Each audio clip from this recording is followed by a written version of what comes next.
Hey, salut à tous, bienvenue pour la review du scan numéro 682 qui est sorti ce matin. Voilà, donc un scan je pense qui va faire un petit peu parler, en tout cas qui va faire diverger les avis des uns et des autres. Il se passe pas grand chose dans ce scan, mais bon, ça reste quand même du Naruto Sasuke vs Kaguya. Donc Kaguya, on va dire la ninja la plus puissante qu'on connaît jusqu'à présent. Donc on en apprend un peu plus sur ses pouvoirs. On voit qu'elle a l'espèce de pouvoir, on va dire, de changer l'environnement. C'est comme un genjutsu, sauf que malheureusement c'est bel et bien réel. Donc rappelez-vous, elle nous avait fait une petite démonstration dès son arrivée sur le terrain avec un espèce de monde de lave où Kakashi d'ailleurs avait failli tomber dedans et tout. Donc elle nous a montré un peu ses pouvoirs.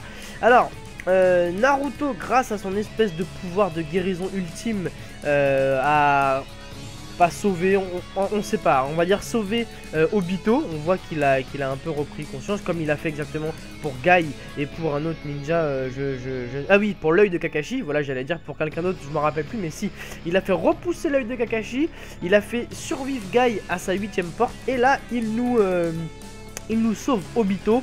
Donc je le vois gros comme une maison. Obito, ami de Konoha après cette guerre.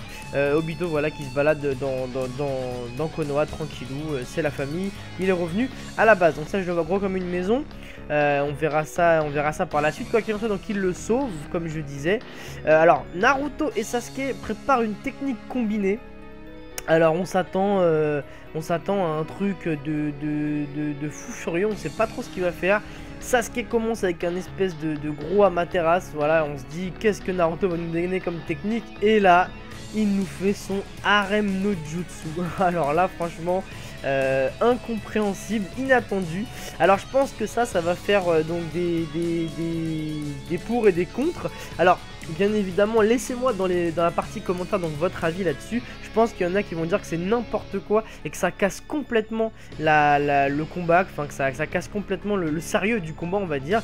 Et d'autres vont penser que c'était marrant et que c'est pas trop gênant. Alors pour ma part, j'hésite honnêtement, mais je pense qu'en vidéo, parmi toute la baston et toute l'ambiance que ce sera, je pense que ça passera crème en fait. Je pense que ça passera vraiment une petite touche de rigolade dans tout le combat qui était sérieux et qui à mon avis va devenir vraiment sérieux. Donc je pense que ça posera pas de problème, mais laissez-moi quand même vos avis, parce qu'à chaque fois qu'il se passe quelque chose comme ça dans des mangas, je sais qu'il y a des gens qui sont pour et des gens qui sont vraiment contre. Quoi qu'il en soit, ça fonctionne puisqu'il arrive à mettre une gauche, si je dis pas de bêtises, à Kaguya. Donc il arrive à la toucher, c'est la première fois, et c'est la première fois qu'ils arrivent à la toucher depuis le début. Donc plutôt, on va dire plutôt bonne idée, on va dire ça comme ça. Ça a fonctionné, c'est ce qui compte de toute façon. Kaguya nous montre ses pouvoirs une énième fois, puisque non seulement elle peut passer entre vous avez vu, entre des espèces de dimensions. C'est un peu comme Toby, on peut dire, hein, mais ça me fait penser à Janemba, comme je l'avais dit au scan précédent. Ça me fait penser à Janemba dans Dragon Ball Z.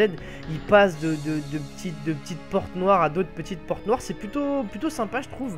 Quoi qu'il en soit, elle nous transforme le terrain en espèce de montagne enneigée. Donc au début on avait fait la lave, et maintenant on est sur du terrain enneigé. Donc je sais pas trop je sais même pas si c'est une technique ninja. Franchement, je sais pas trop comment ça se passe et comment elle fait pour faire ça, mais c'est vraiment très impressionnant.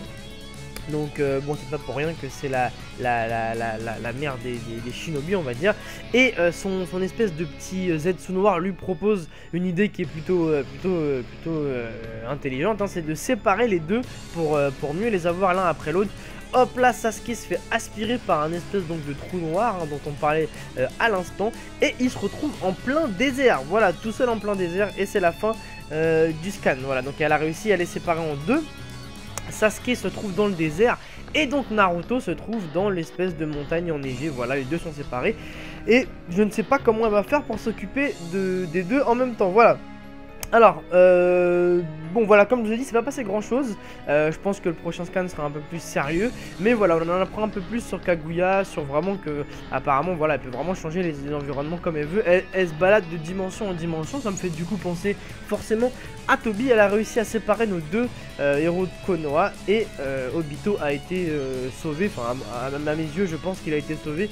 Donc, voilà ce qui s'est passé dans ce scan. Donc, n'hésitez pas à me laisser vos avis sur justement le fameux harem no jutsu, la technique pervers. Laissez-moi vos avis sur ce petit scan. Est-ce que vous l'avez apprécié? Est-ce que le scan vous a plutôt fait sourire? Ou est-ce qu'il vous a un petit peu énervé? Voilà, je vous laisse sur ça. On se retrouve bien évidemment la semaine prochaine pour la suite du scan suivant. Et je vous souhaite une très bonne fin de semaine à tous. Ciao!